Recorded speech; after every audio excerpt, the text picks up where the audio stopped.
Star online astro TV உன்னை சுற்றி நடக்கும் சம்பவங்களை உற்றுப்பார்.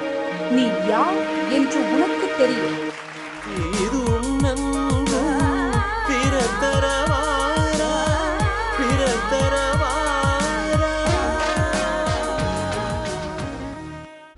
அந்த ஜாமக்கோல் ஆரிடத்தில் பற்றிய ஒரு சிறிய உரையை உயர்திரு இந்த சங்கத்தினுடைய பொருளாளர் உயர்திரு குமரவேல் அவர்கள் உங்களுடைய உரையாற்றி வருமாறு கேட்டுக்கொள்கிறேன். அனைவருக்கும் வணக்கம். எனது குருநாதர் ஓம் விவேகானந்தன் அவர்களுக்கும் ஜிகே ஐயா அவர்களுக்கும் முதற்கண் வணக்கத்தை தெரிவித்துக் கொள்கிறேன். நான் இப்போது பேச வர்றது ஜாமக்கோல் ஆரிடம்.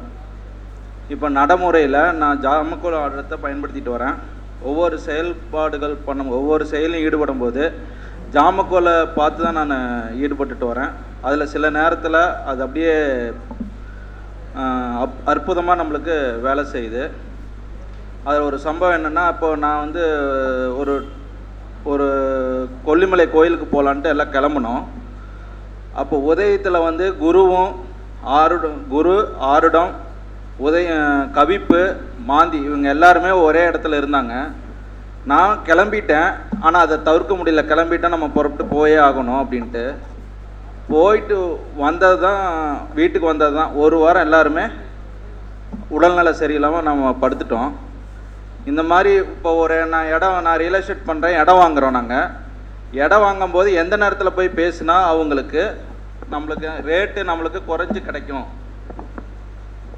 நம்மளுக்கு சாதகமான ரேட்டில் கிடைக்கும் அப்படின்னு ஒரு கணக்கு போட்டு பார்த்தோம்னா அந்த மார்க்கெட் ரேட்லேருந்து நம்மளால் குறைச்சி வாங்க முடியும். அது இந்த ஜாமக்கோல் ஆரிடம் இது நல்ல ஒரு உபயோகமாக இருக்கும்.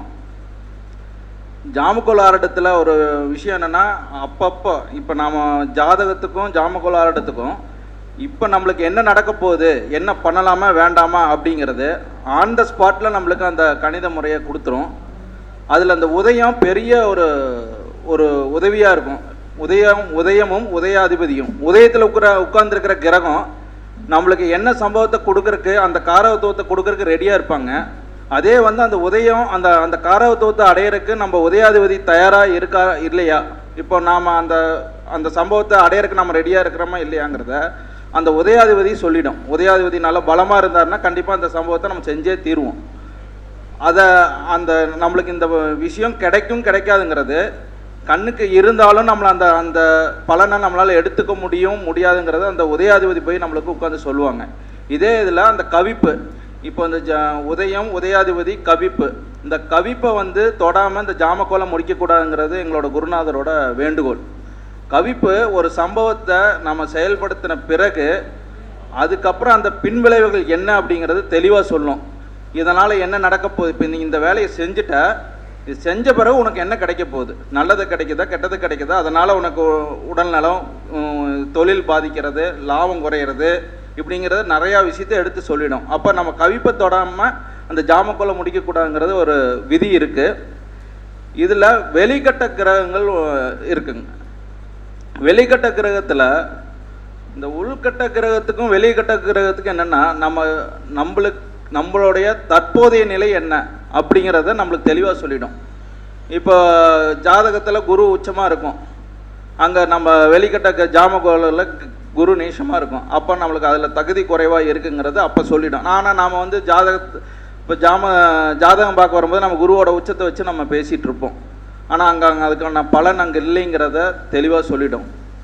இப்போது அதே மாதிரி பொருள் காணாமல் போகிறது, தொழிலில் நம்ம நஷ்டத்தில் இருக்கிறோமா, இந்த தொழிலை எடுக்கலாமா வேண்டாமாங்கிறது, இந்த இடத்த வாங்கலாமா வேண்டாமா, இந்த மாதிரி வாங்கலாமா வேண்டாமாங்கிற ரெண்டு ஒவ்வொரு கேள்விகளும் இருக்குல்லங்க. அந்த கேள்விக்கு இந்த ஜாமக்கோல் ஆரிடம் தெளிவாக பதில் சொல்லிடும். இதில் நம்மளை வியக்கத்தக்க ஒரு விஷயத்தை என்ன செய்யும் அப்படின்னா, இந்த ஆரிடம் ஈஸியான விஷயங்க. மணியை பார்த்தா சொல்லிடலாம். மற்றதெல்லாம் உதயம்லாம் நம்ம ஒரு கணிதத்தை வச்சுருந்தாலும் இந்த ஆரிடங்கிறது 5 நிமிஷத்துக்கு ஒரு ஆரிடம் மாறிக்கிட்டே இருக்கும். இப்போது நம்ம ஒரு வண்டியில் போயிட்டுருக்குறோம், ஒரு சம்பவத்துக்கு நம்ம பதில் சொல்லணும், இல்லைன்னா அதில் ஈடுபடணும். அப்போ இந்த ஆரிடத்தை பார்த்துட்டு உடனே நம்ம அதில் அப்போவே அந்த செகண்டே முடிவு எடுத்துகிட்டு அவங்கள பார்க்கவே அந்த வார்த்தைகளை நம்ம மாற்றிக்கிட்டே இருக்கலாம்.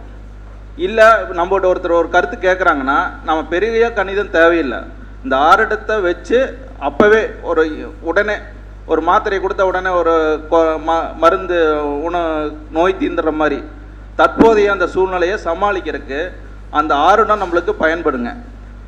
அதில் என்னென்னா ராகு ஆருடம் பாம்புகிட்டு இருந்தாவே ஒரு நல்ல சம்பவத்தில் ஈடுபட முடியும். இதான் சிம்பிள் கான்செப்ட். ஆனால் நம்மளுக்கு ஃபோன் பண்ணும்போது அந்த கிளைண்ட்டு பெரிய விஷயத்தை கையில் வச்சுட்டு நம்மளுக்கு ஃபோன் பண்ணுவாங்க. அந்த ஒரு சம்பவத்தை மட்டும் அந்த இடத்துல மட்டும் அவனை காப்பாற்றி விட்டுடலாம். அடுத்தது நம்மகிட்ட நேரில் வரும்போது அடுத்தடுத்த ரெமடிகளை நம்ம கொடுத்துட முடியும். அந்த மாதிரி அவங்க அந்த சம்பவத்தை செயல்பட்டு அதனால் பாதித்து நம்மகிட்ட சிரமப்படுறதை விட அந்த இடத்துல அவங்கள காப்பாற்றி விட்டுட்டு அடுத்தது மேல் நோக்கி வளர்ச்சிக்கு போங்க அப்படின்னு சொல்கிற கருத்துக்கு நம்ம போயிடுவோம். இதே பார்க்கலைன்னா நம்ம அதே பிரச்சனையை நம்ம இன்னும் அதுலேருந்து வெளியே வாங்க, இந்த கோயிலுக்கு போங்க, அந்த கோயிலுக்கு போன்னு சொல்ல வேண்டிய சூழ்நிலைக்கு நாமளும் ஆள்பட்டுருவோம். அப்போ இந்த ஜாமக்கோல் ஆரிடத்தை நம்ம எல்லாரும் எடுத்து பயன்பெறணும். இதில் முக்கியமாக என்ன சொல்கிறேன்னா, நான் இந்த ஜாம கிரகத்தில் 8 ஜாமம் இருக்குது. 8 ஜாமத்தில் அந்த பாம்புங்கிற ஜாமத்தை நான் ரொம்ப விரும்பி பார்த்துருவேன். ஏன்னா அதுதான் பிரச்சனைக்குரியதை கொடுக்கும். எந்த பாவத்தில் இருக்குதோ அதை தெளிவாக சொல்லிடும். அவங்க அதை பற்றி நம்மகிட்ட வெளிப்படையாக சொல்லலினாலும் அவங்கள அதை நெருக்கிட்டு இருக்குங்கிறது அந்த பாம்பு ஜாமம் நம்மளுக்கு தெளிவாக சொல்லிடும். அந்த மாதிரி ஜாமகிரகங்களுடைய பலன்களையும் கோச்சார கிரகங்களையும் உதயம் கவிப்பு இந்த ஆருடம் இவங்களை அணிஞ்சு இணைச்சு நம்ம சொல்லும்போது அதனுடைய எந்த ஜாதக கட்டங்களும் இல்லாமல் தற்போதைய கோச்சார நிலைகளை வச்சு அவங்களுக்கு அப்போவே நம்மளால் ரெமெடி சொல்ல முடியும். மூணாவது என்னென்னா, நம்மக்கிட்ட குழந்தை பாக்கியத்தை பற்றி ஒருத்தர் கேட்குறாங்க, ஃபோன் பண்ணுறாங்க குழந்தை பற்றி பார்க்கணும் அப்படின்ட்டு. அதில் அப்போவே அந்த செகண்ட்லேயே அவங்க நம்மளுக்கு ஜாதக கட்டம்லாம் தேவையில்லை. அவங்களுக்கு டெஸ்ட் பேபியாக குழந்தை இருக்கா, அதனால் என்ன பிரச்சனை இருக்குங்கிறது அந்த அவங்க ஃபோன் பண்ணும்போதே தெரிஞ்சிடும். அவங்க வரும்போது அந்த ரெமெடி எடுத்து வச்சு அதை சொன்னாலே போதும். நாம் எப்போ அவங்களுக்கு பதில் சொல்லும்போது அந்த ஜாதக கட்டத்தை ஜாமக்கோல் போடுறோமோ அதுவே அவங்களுக்கு தீர்வாக இருக்கும். இந்த பதில் தான் அந்த ஜாதகத்திலையும் சொல்ல சொல்லி நம்மளுக்கு கட்டளையிட்டிருக்கும். இதை உணர்ந்து நம்ம இந்த ஜாமக்கோலை நம்ம பயன்படுத்தணும்னா நம்ம வெற்றி பெறலாம். இந்த வாய்ப்பினை அளித்த இந்த சங்கத்திற்கு என்னோட நன்றி. என்னோட பெயர் குமரவேல், ஈரோடு. 98 423 55 836. நன்றி, வணக்கம். இப்போ ஜாமக்கோல் பிரசனத்தை பற்றி நல்லா சிறப்பாக உரையாற்றினார். அதாவது இந்த ஜாமக்கோல் பிரசனத்தில் என்ன ஒரு இதுன்னா, ஒரு கேள்விக்கு ஒரு தடவை தான் பதில், ஒரு கேள்விக்கு ஒரு பதில், அவ்வளோதான். இது ஜாதகம் எதுவுமே தேவை கிடையாது.